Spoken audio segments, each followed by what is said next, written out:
about your team in these two games?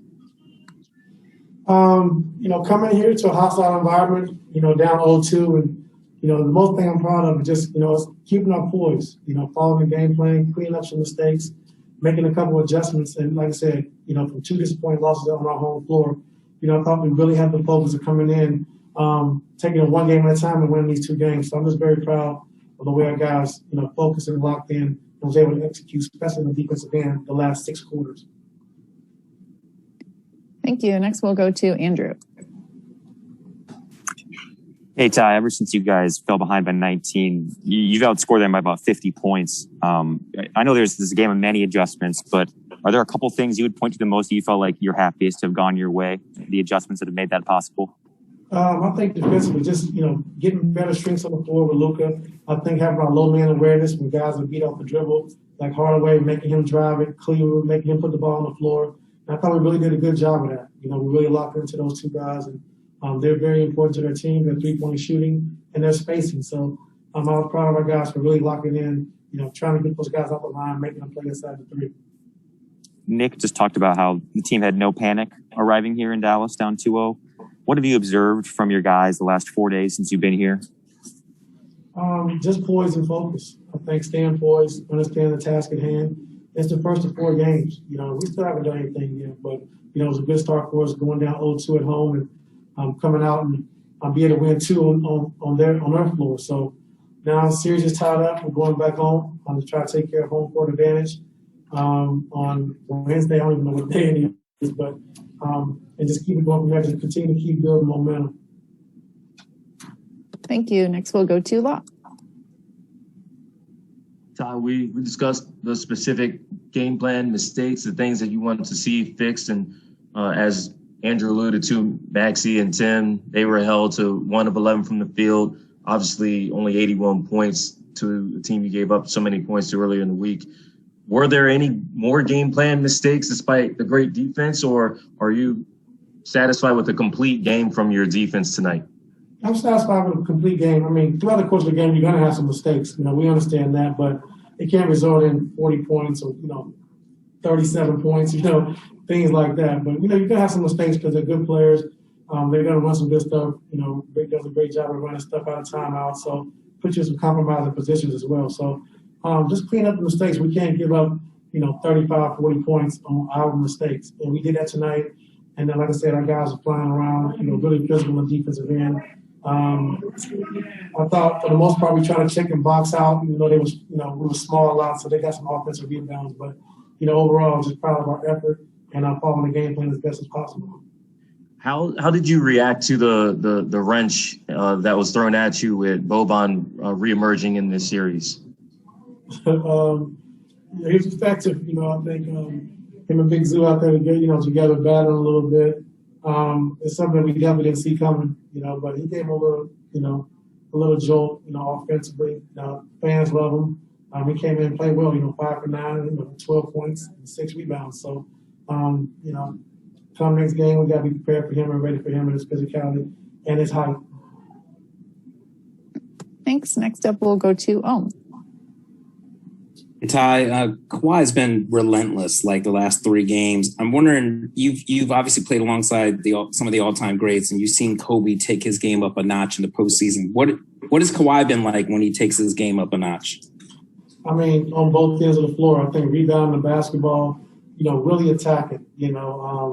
I think through the course of the season, he closed, sometimes just, preparing and getting ready for this moment. But the pace and the speed he's playing with is what we need. It's unbelievable. Like attacking the basket, quick moves, quick decisions. That's what our whole team, like we talked about, getting into the paint, driving the basketball. But Kawhi did phenomenal, rebounding the basketball, attacking, but also catching the ball, making quick decisions, attacking early. So, we're going to continue to keep doing that. We still got some work to do, but I like the direction we're trending in. Did he ever say anything to you just that you kind of knew, you're like, okay, we're good. Kawhi's got it. He's gonna handle this? As far as what? Like when you guys were down 0-2 or anything like that, did he ever say anything to you? No, I just knew we had to, simplify some things. I knew we had to get better with our game plan mistakes. But I think, like I say, game 2, I think we found our remedy, how we wanted to attack this team and the positions we want to put them in when we're on the offensive end as well. So starting small was a little different for us because we can't really run as many plays because Nico doesn't know the full 5 position. But the plays we were able to run, we did execute at a high level, especially in that first half. I thought second half, we got a little stagnant, so we got to be better, playing through the game. And we got stops, and we slowed the ball down and kind of try to run clock instead of just keep playing through the game and keep attacking early if we don't have it, then back out and run second. So we'll learn from that as well. Thanks. Next, we'll go to Miriam. Hey, Ty, you talked a little bit about Pat and Zeus sort of being cool, accepting their roles, but what can you say about Nico sort of taking on a challenge like this? He said he studied film of Draymond and Boris Diaw the last day. Do you think that helped in just sort of his mindset in taking on this role? I think his mindset is great. He still turned out 2 shots tonight that he can take if they're going to put 5s on him. So we got to be ready to throw the ball back when, Porzingis is in his drops or Boban's in the game or whoever's playing the 5 position. But, defensively, I thought he did a great job with Luka getting up the floor, trying to deny him the basketball, pressure a little bit. He had a block or 2 just flying around. So, Nico starting today, allowed us to switch more and do more defensively. And that's why we was able to hold him at 81 points tonight. Thanks. Next up, Mason. Hey, Coach. Maxi Kleber was pretty much a non-factor in this one. You guys held him to just attempting just 3 shots, and defensively he was having trouble staying in front of Kawhi. What did you see about how he was playing? What would you guys do differently to deal with him in this game? Like we talked about before the game and after game 3, just making sure we know where him and Hardaway is at. Try to make him play inside the 3. No open 3-point shots. And I thought our guys did a great job just closing out, running him up the line and making him feel uncomfortable by putting the ball on the floor. So, like I said, it was one game, but we got to continue with that philosophy of understanding what we're trying to do defensively. Who we want to eliminate taking 3s and who we want to have short closeouts too as well. So it's all coming together. Like I said, the last 6 quarters we played defensively has been great, phenomenal. So we just got to keep building off that. Thanks. Next to Justin. Hey, Coach, congrats on the win. Before the game, you said you wanted to take away their 3s, make them play inside the line, run them off the line, and still protect the paint. Well, you did that tonight. Their rim attempts weren't that high. They didn't take a ton of 3s compared to their total field goals. Was this pretty much the picture-perfect defensive game plan that you had in your mind going in? Yes, it is. Wanted to try to wear Luka down, let him play one-on-one, and just try to keep his assists down because he dominates and controls the game. Scoring and making guys better. But when we can come away with him only having 6 assists on the night, that means we did our job. That means we stayed at home where guys were making shots. But I thought we did a good job of shooting the floor, showing him a crowd. When we got beat up the dribble, our low man was there, and we made an exile on the backside. So, he's a tough cover, and we understand that. So you got to take away something. We want to take away his passing ability and try to make him score as best as possible. Appreciate it. Thanks. Last question, Tomer. Hey, Ty, congrats on the win. Thank Now, I don't know how many battles you've had with Boris Diaw, but I know you've gone up against Draymond a bunch of times. What did you see, I guess, did you maybe talk to Nico about that kind of role with Draymond? What did you see in their roles together? Not together, but what did you see in their roles that they do, well at that 5 position that you thought could help you guys today? I think being able to switch and guard 1 through 5.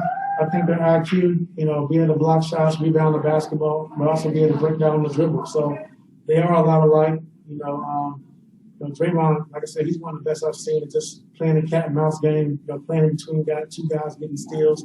And then Draymond's physicality, I think Nico talked about that, just being physical like Draymond, on the post-ups, on rebounds, but like I said, he's been great for our team all year. And just starting tonight, after being down 2-1 and having to come in and rely on him to come in and start, I thought it was terrific. So we want to continue that, and we want to continue to keep building off this. And Clipper fans, if you're listening, we need some energy. Come to Wednesday, we're ready, baby. Ty, does home court mean anything? Does it mean anything? I mean, every team has lost a home game so far. Yeah. It means a lot. Like I said, their crowd was, like I said, it was unbelievable last couple of games. And we're going to be the same thing from our crowd. We need the energy. We got to feed off of it.